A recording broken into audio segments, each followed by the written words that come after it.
संस्थापकाय च धर्मस्य सर्वधर्मस्वरूपिणे अवतारवरिष्ठाय रामकृष्णाय ते नमः।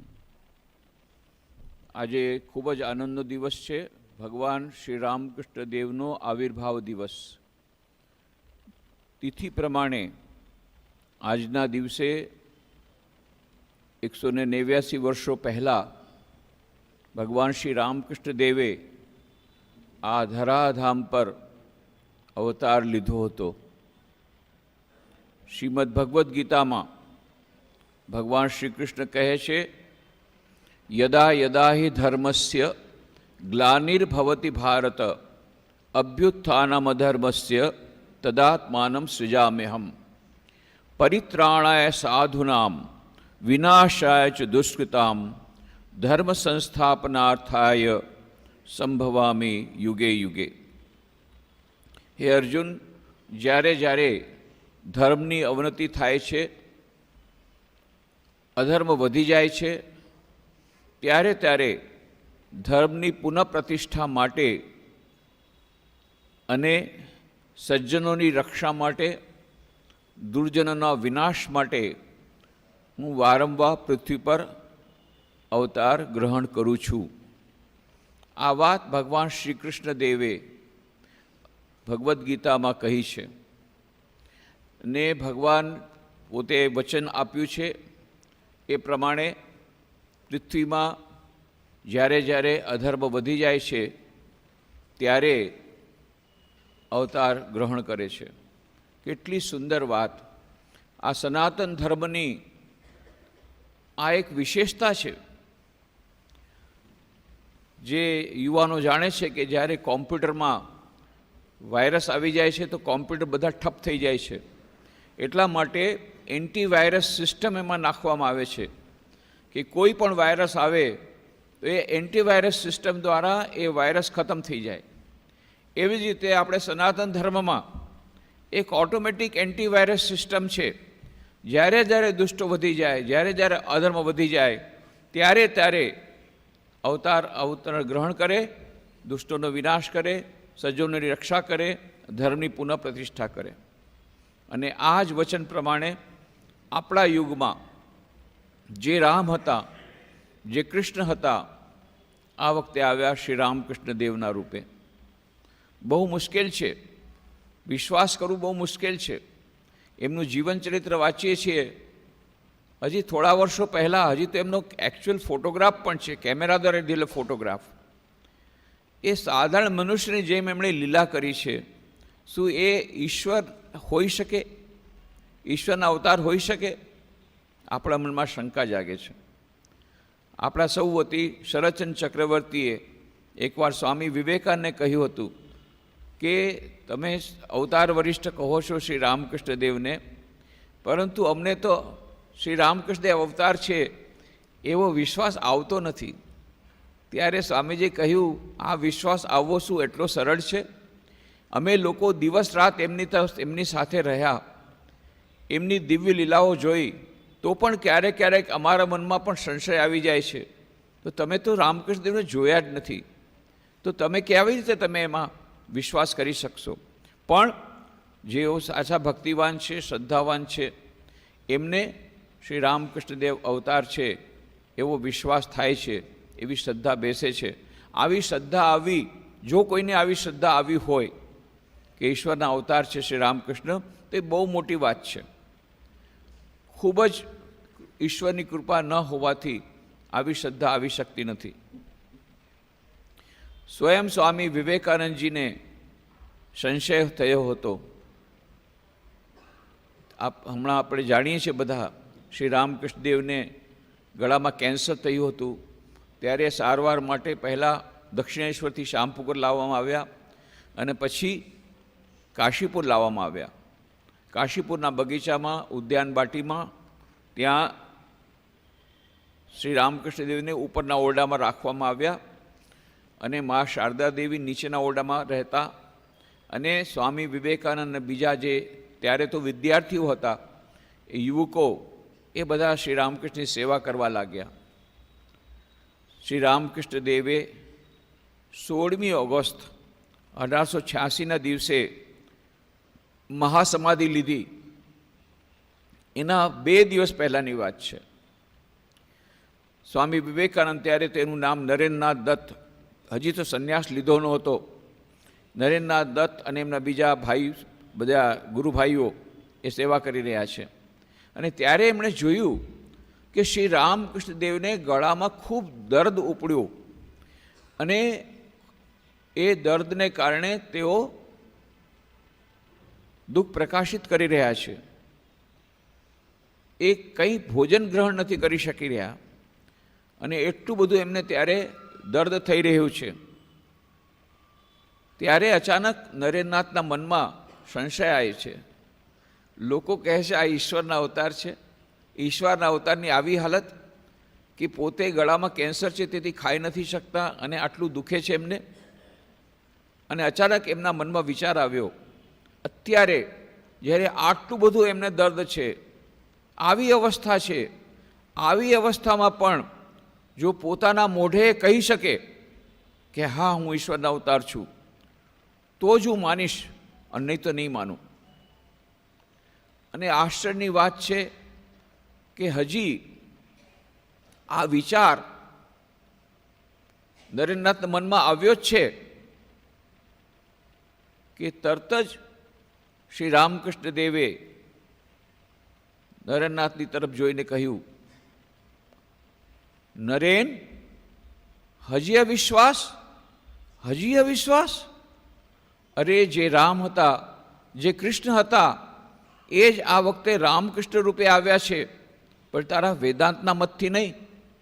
વેદાંતના મતથી તો બધા જ બ્રહ્મ છે, એવી રીતે નહીં. વિશેષ અર્થમાં જે ઈશ્વર સૃષ્ટિ સ્થિતિ અને સંહાર કરે છે, એ જ ઈશ્વર અવતાર ગ્રહણ કરે છે અને એ આ વખતે રામકૃષ્ણ રૂપે આવ્યા. એવી કબૂલાત પોતે શ્રી રામકૃષ્ણદેવે કરી. ત્યારે નરેન્દ્રનાથે શ્રી રામકૃષ્ણદેવના ચરણ પકડી લીધા. પ્રભુ મને માફ કરો, મારું મન અત્યંત સંશયવાળું છે, વારંવાર મને સંશય થઈ જાય છે. સ્વામી વિવેકાનંદજીએ, નરેન્દ્રનાથ દત્તે શ્રી રામકૃષ્ણદેવની વિવિધ રીતે કસોટી કરી, વિવિધ રીતે કસોટી કરી, છેલ્લા દિવસ સુધી કસોટી કરી. અને પછી એમણે આ શ્લોક લખ્યો છે, સ્થાપકાય ચ ધર્મસ્ય સર્વધર્મ સ્વરૂપિણે અવતાર વરિષ્ઠાય રામકૃષ્ણાય તે નમઃ. કહે છે કે હું રામકૃષ્ણદેવને નમન કરું છું. કેવા રામકૃષ્ણદેવ? અવતાર વરિષ્ઠ શ્રી રામકૃષ્ણદેવને નમન કરું છું. કેમ? એમણે ધર્મની સ્થાપના કરી હતી. કયા ધર્મની? બધા ધર્મની સ્થાપના કરી હતી.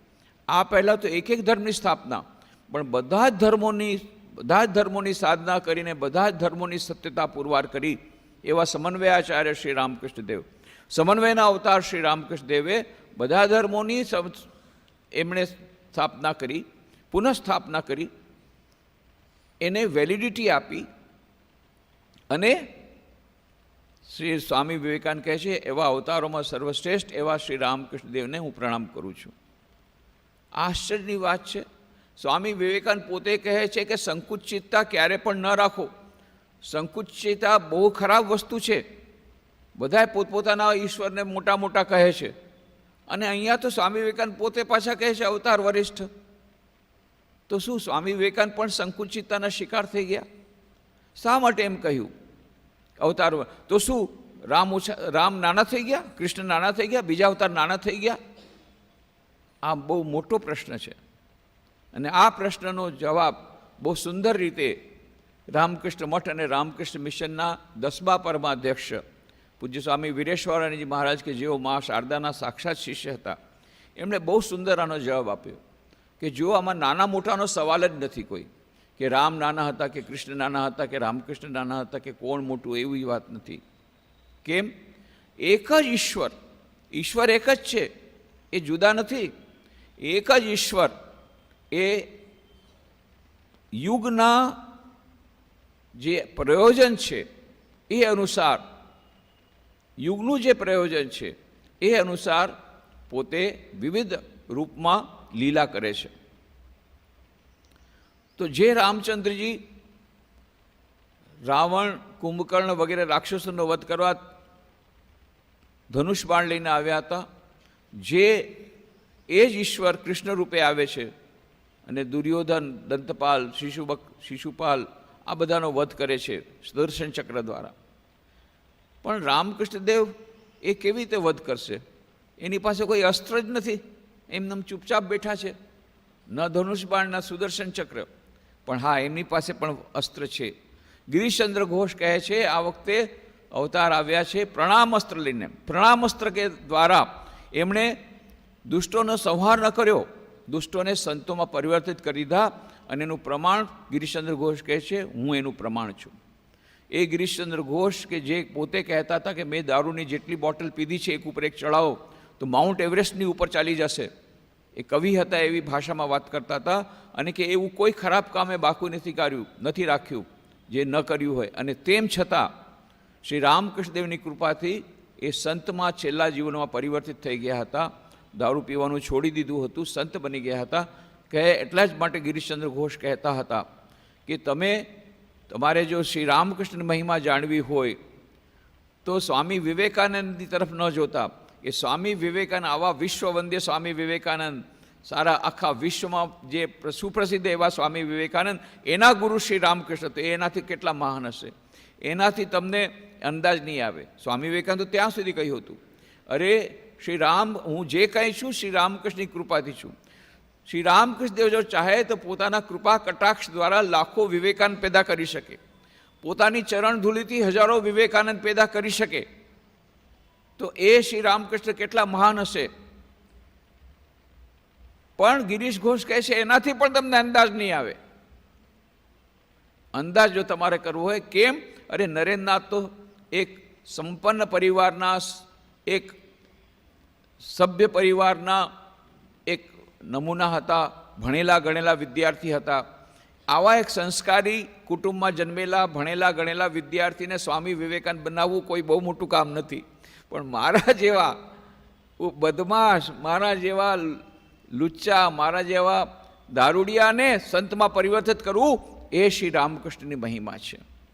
તો આ વખતે શ્રી રામકૃષ્ણ આવ્યા છે દુષ્ટોનો વિનાશ કરવા નહીં, દુષ્ટોને સંતમાં પરિવર્તિત કરવા. અને આ વખતની લીલા જ કંઈક નિરાલી છે. પ્રણામ અસ્ત્ર અને કયા રાક્ષસોનો વધ કરે છે?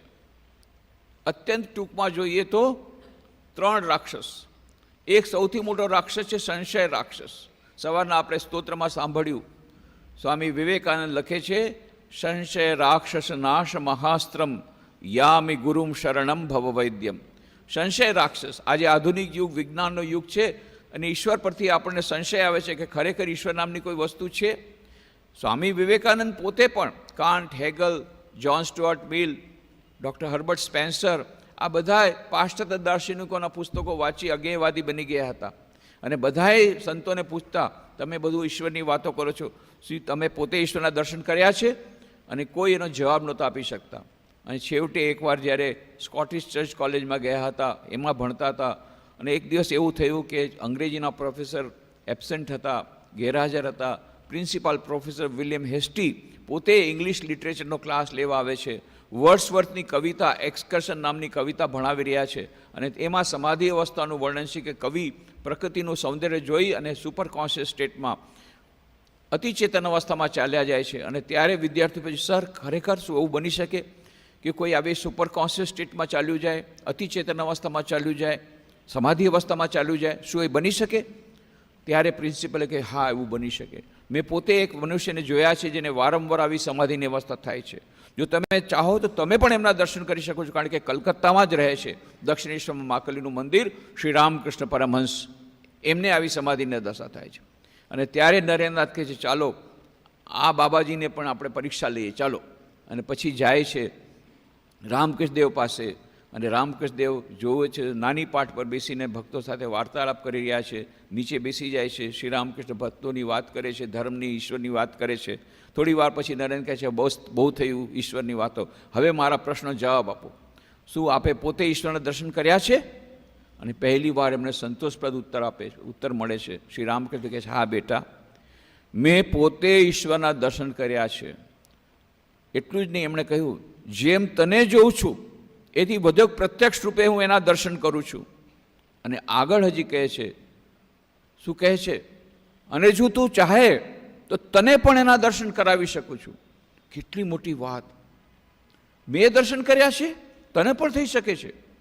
આ તો વિજ્ઞાન છે. વિજ્ઞાન કહે છે હાઇડ્રોજન ઓક્સિજન ગેસ મળીને પાણી બને છે. અમે નથી માનતા, મનમાની વાત નથી. લેબોરેટરીમાં આવો, પ્રયોગશાળા કરો, પ્રયોગશાળામાં પ્રયોગ કરો, પછી તમને ન મળે તો તમે કહેજો. એમ શ્રી રામકૃષ્ણ કહે છે, મેં પોતે જોયા છે, તમે પણ દર્શન કરી શકો છો, પણ લેબોરેટરીમાં આવવું પડશે, સાધનારૂપી પ્રયોગશાળામાં આવવું પડશે. અને એ નરેન્દ્રનાથે એક્સેપ્ટ કરી ચેલેન્જ અને પ્રયોગ કર્યો. એમણે પોતે સાધના કરી અને પછી કાશીપુરના ઉદ્યાન બાટીમાં એમને નિર્વિકલ્પ સમાધિની પ્રાપ્તિ થઈ. પણ સમાધિની પ્રાપ્તિ થયા પછી શ્રી રામકૃષ્ણે કહ્યું, હવે ચાવી મારી પાસે રહેશે, મેં તાળું લગાડી દીધું. નરેન્દ્રનાથ કે હું એટલો આનંદમાં હતો, મારે સમાધિ જોઈએ છે, મારે તો સમાધિનો આનંદ જોઈએ છે. અને સારે શ્રી રામકૃષ્ણ કે છી નરેન, હું તો વિચાર કરતો હતો કે એક વિશાળ વટવૃક્ષની જેમ રહીશ, જેની છાયા તળે હજારો લોકોને શાંતિ મળશે. તું માત્ર પોતાના આનંદની, પોતાના સમાધિના આનંદની, પોતાની મુક્તિની વાતો કરે છે. અરે એના કરતાં પણ ઊંચી અવસ્થા છે. તું જો ગીત નથી જ ગાતો, એક બહુ પ્રિય ગીત હતું શ્રી રામકૃષ્ણ સ્વામી વિવેકાનંદ બંનેનું. અને સ્વામી વિવેકાનંદ ક્યારેક ક્યારેક ગાતા શ્રી રામકૃષ્ણ પાસે. અંતિમ મુગલ સમ્રાટ બહાદુર શાહ ઝફરનું લખેલું ગીત, એ તો સૂફી સંત હતા, તો એ સૂફી ગીત છે, પણ છે વેદાંતનો આખો સંદેશ એમાં. તુજસે હમને દિલ કો લગાયા, જો કુછ હૈ સો તું હી હૈ, એક તુજકો અપના પાયા, જો કુછ હૈ સો તું હી. અરે સર્વમ ખલુ ઇદમ બ્રહ્મ, વેદાંતની વાત છે. બધી જગ્યાએ એ જ ઈશ્વર છે, પ્રત્યેક મનુષ્યમાં ઈશ્વર છે. શિવ જ્ઞાનથી જીવ સેવાનો આદર્શ શ્રી રામકૃષ્ણે આપ્યો. એટલા જ માટે પછી સ્વામી વિવેકાનંદે રામકૃષ્ણ મિશનની સ્થાપના કરી. આત્મનો મોક્ષાર્થમ જગદહિતાય છે. માત્ર આત્મનો મોક્ષાર્થમ નહીં, અત્યાર સુધી જેટલી સંસ્થાઓ હતી એ બધાનો એકમાત્ર ગોલ હતો, એકમાત્ર ઉદ્દેશ્ય આત્મનો મોક્ષાર્થમ. સ્વામી વિવેકાનંદ કે નહીં, આપણે સ્વાર્થી નથી બનવું. મુક્તિની કામના પણ એક પ્રકારનો સ્વાર્થ છે. નહીં, આત્મનો મોક્ષાર્થમ પણ કેવી રીતે? જગદહિતાય છે. ગુફામાં જઈને નહીં, જંગલમાં જઈને, સમાજમાં રહીને સમાજના બધા જ ગરીબોની, દર્દીઓની, દરિદ્રાની સેવા, રોગીનાની સેવા કરતાં કરતાં આપણે આત્મનો મોક્ષાર્થમ કરવાનું છે. એક મોટો ક્રાંતિકારી વિચાર સ્વામી વિવેકાનંદ લાવ્યા. શ્રી રામકૃષ્ણ દેવે એમને કહ્યું હતું કે તારે હજુ ઘણું બધું જગદંબાનું કામ કરવાનું છે. બધું કામ પતી જશે પછી હું ચાવી ખોલીશ. અને ચાવી ખુલી પછી 4 જુલાઈ 1902ના સ્વામી વિવેકાનંદજીને એ મહાસમાધિ થઈ, ત્યારે સ્વામી શ્રી રામકૃષ્ણ દેવે એ ચાવી ખોલી. તો શ્રી રામકૃષ્ણ દેવ અવતાર વરિષ્ઠ. તો એ વીરેશ્વરાનંદજી કહે છે કે જુઓ, એક જ અભિનેતા વિવિધ રૂપે રોલ કરે છે. તો ક્યારેક આપણે કહીએ છીએ, અરે આ જે ડ્રામા હતો ને એમાં બહુ સરસ એક્ટ કર્યું. પછી બીજો જોઈએ છે, અરે એમાં તો એના કરતાં વધારે સારું એક્ટિંગ કર્યું છે. અને હજી એક ડ્રામા જોઈએ છે, આ જે અભિનેતા છે ને, અરે એમાં તો he was at his best, એમાં સર્વશ્રેષ્ઠ રોલ એણે કર્યો છે. એક જ અભિનેતા વિવિધ નાટકોમાં વિવિધ રોલ પ્લે કરે છે, પણ એકમાં આપણે કહીએ છીએ અહીંયા હિઝ રોલ વોઝ બેસ્ટ. એવી જ રીતે એક જ ઈશ્વર વિવિધ રૂપમાં આવે છે, પણ જ્યારે શ્રી રામકૃષ્ણ રૂપે આવ્યા, he was at his best. એનો અર્થ એ નથી કે બીજા લોકો નાના છે, ના, એક જ અભિનેતા છે. એમણે જ રામની લીલા કરી, એમણે જ કૃષ્ણની લીલા કરી. પણ આજના યુગમાં રાક્ષસોનો વધ કરવાનો નહોતો. કયા રાક્ષસનો વધ કરવાનો હતો? સંશય રાક્ષસ નાશ મહાસ્ત્રમ. અને બીજું ઉપભોક્તાવાદરૂપી રાક્ષસ. અને એટલા માટે શું કર્યું? શ્રી રામકૃષ્ણ દેવે ગંગા નદીને કાંઠે બેસીને માટી ટાંકા માટી અને નદીમાં ફેંક્યા. અને એટલો બધો એમણે ત્યાગ કર્યો કે ધાતુનો સ્પર્શ થાય તો પણ હાથ વાંકો વળી જતો અને જાણે કે વીછીનો ડંખ લાગતો. નરેન્દ્રનાથને આ બધું સાંભળીને કહ્યું, આ તમે લોકો બહુ મોટી વાતો કરો છો. પછી પોતે કસોટી કરી, ત્યારે કહ્યું, ના, બરાબર છે.